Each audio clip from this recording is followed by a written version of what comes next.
Continuamos en México Opina y la pregunta que les ponía en la mesa era, ¿es la mejor ley posible para conciliar esta exigencia que desde hace ya algunos años manifestaba la Defensa Nacional, la Secretaría de la Defensa Nacional, en voz de su secretario?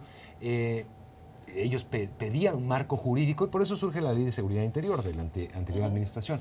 Un marco jurídico para actuar porque lo estaban utilizando en tareas policiales. Recuerdo aquellas frases del secretario en aquel entonces que decía, si no nos vamos a los cuarteles. O sea, prácticamente era un asunto de, no de amenaza, no quiero poner así, pero creo que de alguna manera tenía razón. A ver, diputado. Como PAN, como primera fuerza de oposición en el país, y que en un inicio era nuestra postura oponernos al modelo que se presentó inicialmente, finalmente como se transita este modelo, creo que se alcanza un gran consenso. Prácticamente se modifica el 80% del primer documento que se envió alrededor de hace 3 meses al Senado, y fue con la participación de todas las fuerzas políticas, porque se salvan muchas condicionantes que exigíamos para precisamente pasar elementos de Fuerzas Armadas a hacer labores de seguridad pública. ¿Cuáles fueron los avances que pudiera yo creer que sí es una aproximación a lo mejor que en estos momentos podemos aspirar? Es controles de confianza, algo que no venía inicialmente. Muchos elementos del ejército no pasan por los controles de confianza tan rigurosos como los elementos policíacos, como por ejemplo Policía Federal. La certificación que ya les había comentado, donde por ejemplo hoy Guardia Nacional tendrá facultades de hacer labores de inteligencia, por ejemplo, espionaje, etcétera. Hoy ya está en la ley general marcado que tienen que tener estudios de nivel superior, por ejemplo. Entonces los elementos que realicen esas labores tendrán que certificarse de esta manera. Algo que no venía, como Guardia Nacional tiene facultades totales en el fuero común también, no nada más en el fuero federal. Antes estaba discrecionalmente la asignación de elementos de guardia a cualquier entidad. Hoy ya en la ley secundaria se garantiza que sea por convenio de colaboración, es decir, subsidiario. Una fuerza subsidiaria a petición de la entidad federativa correspondiente y en dado caso sí comparten gastos y obviamente financiamiento de guardia, pero si no, de manera ordinaria irán por los delitos del orden federal. Otro tema importante también, se acota la vigencia de Guardia Nacional a 5 años, que también era un requisito muy importante por las asociaciones civiles, precisamente para garantizar y sobre todo privilegiar que son las fuerzas civiles policiales las que tengan la rectoría de la prevención del delito como marca el 21 constitucional, y que precisamente es excepcional la presencia de Fuerzas Armadas en labores de seguridad pública. Creo que es una buena aproximación este dictamen, construido por todas las fuerzas políticas.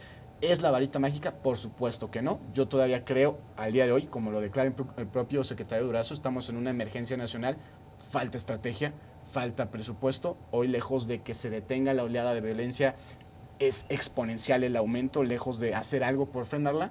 Faltan muchísimas cosas por hacer. Tenemos que ampliar el fortalecimiento del Estado para el reclutamiento de los elementos de Guardia Nacional. Se había dicho primero que eran 150,000, después se redujo a 100,000. Hoy yo dudo mucho que alcancemos el 100% de reclutamiento de 20,000 al año, que es la fuerza total de capacidad del Estado, porque los jóvenes no quieren entrar a Fuerzas Armadas ni a labores de seguridad pública por las condiciones que estamos viviendo. Claro. Y tú también querías comentar algo sobre esto, Tania. Y yo tengo que comentar algo porque los diputados dicen, bueno, ha sido un consenso de las fuerzas políticas. Y yo creo que así fue. En la Cámara de Senadores, durante varios días, estuvieron hablando los jefes parlamentarios a puerta cerrada. Y yo sí tengo que decir que el proceso legislativo se hizo a puerta cerrada en opacidad. Nosotros durante el proceso legislativo estuvimos yendo al Senado y había senadores de las bancadas del PRI, del PAN, del PRD, que no tenían los dictámenes. O sea, decíamos, oye, ¿tú tienes el dictamen? No. Y mágicamente... Fue un asunto de cúpula. Fue un asunto de disciplina partidista de la vieja guardia. Así. Por eso no sé contestar si es el mejor modelo o no. Así. Porque mientras sí hubo un parlamento abierto para hablar sobre la reforma constitucional, mientras escucharon las voces de las víctimas, de las organizaciones de la sociedad civil, de los académicos, el Senado decidió cerrar la puerta, bajar la ventana y hacer a puerta cerrada unos procesos de modificación que seguramente ustedes en sus grupos parlamentarios participaron de ellos, o al menos desearía que así haya sido, pero que definitivamente tenemos que entender, porque mucha gente dice, bueno, pero los diputados y los senadores nos representan porque votamos por ellos, pero el acto ciudadano y la democracia no termina con el voto, continúa una vez que votas, con el diálogo, con decir qué es lo que te preocupa o no. Y sí hay que decir que creo que el Senado perdió oportunidades importantes de dialogar con la sociedad civil y con las víctimas. Y por eso hay observaciones concretas en la ley de uso de fuerza o en la ley del Registro Nacional de Personas Detenidas que hubieran sido muy oportunos escucharnos, porque no se trataba de un cambio conceptual, se trataba de un cambio de algunas palabras y frases que hubieran tenido un impacto en sí tener una mejor ley. Pero sí creo que hay que decirlo, este es un proceso de disciplina parlamentaria, de disciplina partidista, como estábamos acostumbrados hace 20 años. Diputado, Yo creo fuertes declaraciones. Yo creo que las leyes son un importante y muy importante avance. ¿Son perfectibles? Sí, como cualquier ley. El proceso se derivó de una amplísima negociación en la reforma constitucional, donde venían las directrices. Los temas que quedaron tal vez en duda o en debate se pueden tomar, se pueden retomar. ¿Qué es lo que privilegiamos nosotros? Privilegiamos generar las condiciones para que la Guardia Nacional pudiera ya instalarse, tuviera una base de leyes secundarias y pudiera desplegarse. A las estrategias que comentaba el diputado, yo quisiera agregar una adicional. Poco se ha hablado de ella, la simultaneidad.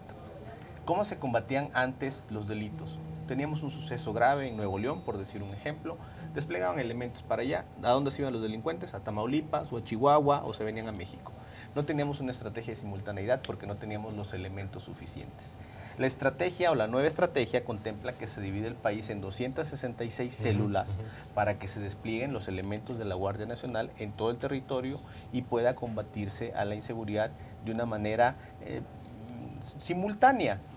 Esto no lo íbamos a poder lograr de la manera que hubiéramos querido si no teníamos las leyes secundarias. El proceso fue un proceso de consenso con los partidos políticos, porque también es importante valorar que también traemos el pulso de la sociedad civil. A ver, yo veo muchas sociedades civiles y hay algunas que no se expresan necesariamente en ONGs y que también se pueden expresar a través de los legisladores. Yo soy de Minatitlán, Veracruz. Allá hay un caos de seguridad en el sureste de Veracruz. Sí, lo hemos visto. Grave, gravísimo. Terrible. Ahí viven mis terrible. papás. Entonces, sí podemos conocer un poco de los temas que están sobre la mesa y las necesidades. ¿Qué es lo que le urge a la gente? Que vengan fuerzas federales a tratar de paliar esa situación de inseguridad y que muchas veces generan especies de toques de queda virtuales que existen, claro que existen en muchos lugares del país, y eso es lo que la gente está esperando. Lo que privilegiamos fue eso, darles esa respuesta inmediata para poder tener desplegadas estas fuerzas y que pudieran estar ahí en esos lugares donde se necesitan. Luis. Es que no venimos de diagnósticos diferenciados. El trabajo de la sociedad civil parte del día a día, del trabajo en el terreno, digamos. La situación de violencia que vive el país, todos coincidimos que es muy grave y que tiene que atenderse, pero justamente abrir estos procesos de discusión a sociedad civil, a víctimas, a expertos, apunta en el sentido de que la solución sea la mejor posible. Y justo a partir de la pregunta, ¿son las mejores leyes posibles? Pensamos que no. Sobre la Ley Nacional del Registro de Detenciones en específico, hay una sentencia de la Corte Interamericana de Derechos Humanos que está pendiente de cumplimiento en el caso Campesinos Ecologistas. Ya se le pidió a México que haga una ley del registro de detenciones y se le dijo cómo hacerla. Y no se atendió, por ejemplo, a uno de los puntos de la sentencia que decía que el registro de detenciones tiene que tener consecuencias legales porque no se cumpla. ¿A qué me refiero? Un policía que detiene, en ese momento tiene que registrar la detención para informar a dónde va a llevar a la persona detenida.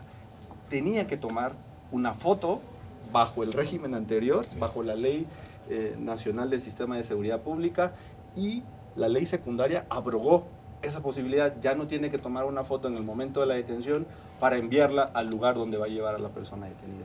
Esa es una garantía básica para evitar tortura y para evitar una desaparición forzada.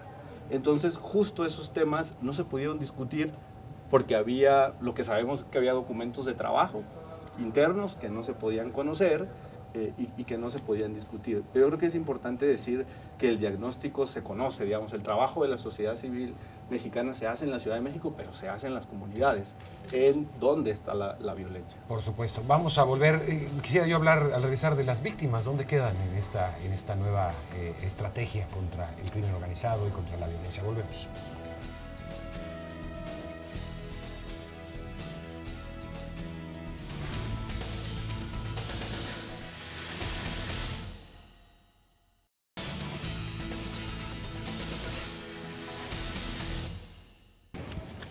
Continuamos en México Opina hablando de la Guardia Nacional. Bueno, hay muchas preguntas, por supuesto. ¿Dónde quedan las víctimas en todo esto? Es decir, yo sé que hay otras leyes que atienden a las víctimas, que están siendo puestas en operación, otras que ya están, pero ¿tiene un espíritu de atención a las víctimas o de foco en las víctimas esta ley de la Guardia Nacional y todas las otras leyes, las otras 4 leyes que fueron aprobadas, diputado?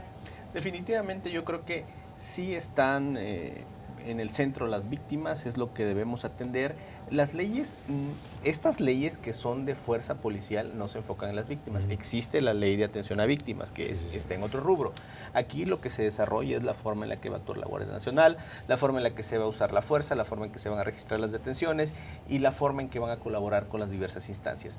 Propiamente no es su materia, eso no significa que a este gobierno no le interese ese tema y que no esté tomando acciones sobre ese tema, simplemente que no van en estas leyes, ¿no? Es un tema de un poco de asignación legislativa.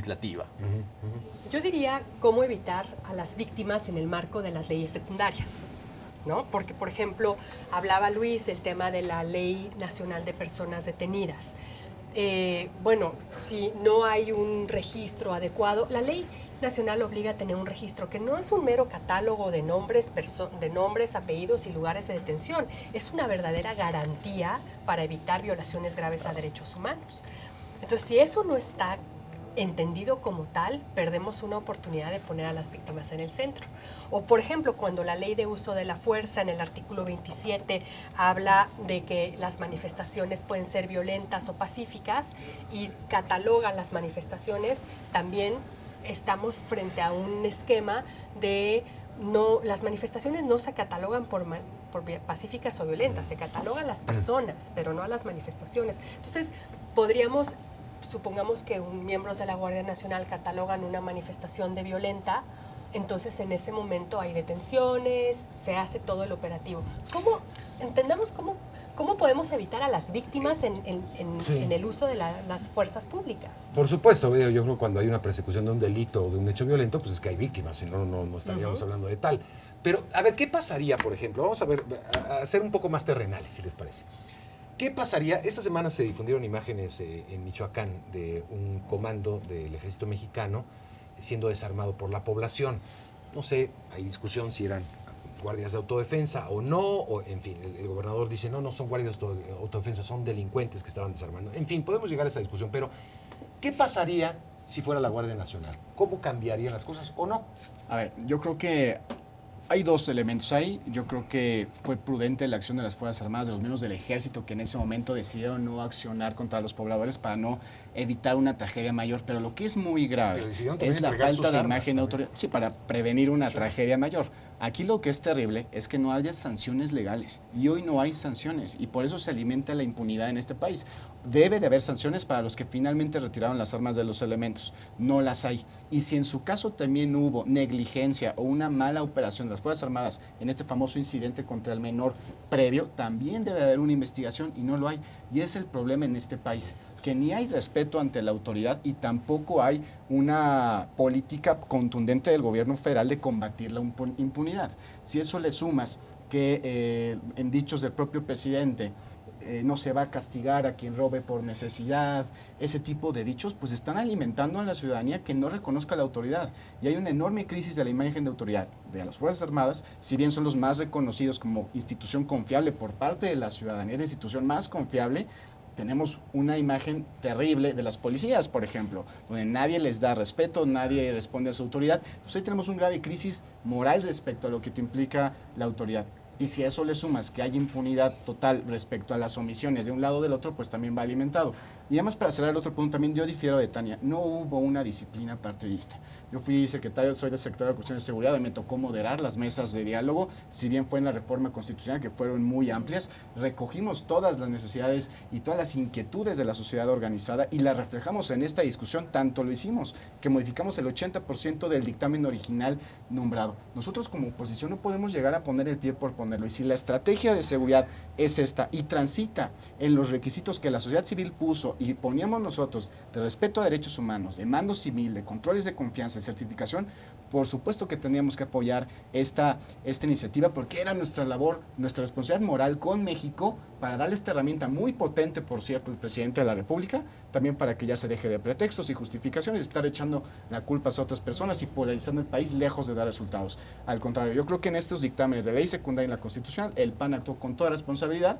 Incluso en la discusión constitucional fuimos el único partido en votarla en contra porque no cumplía con estas condicionantes. Finalmente lo cumplieron y la acompañamos por el compromiso con México y por abonar a que se pacifique este país y corregirle también la plana al presidente de este gobierno, que también no da una. No, sí me siento aludida, ¿no? No, bueno, Tengo fue que- directo, yo por eso nomás ya ni te pasé la...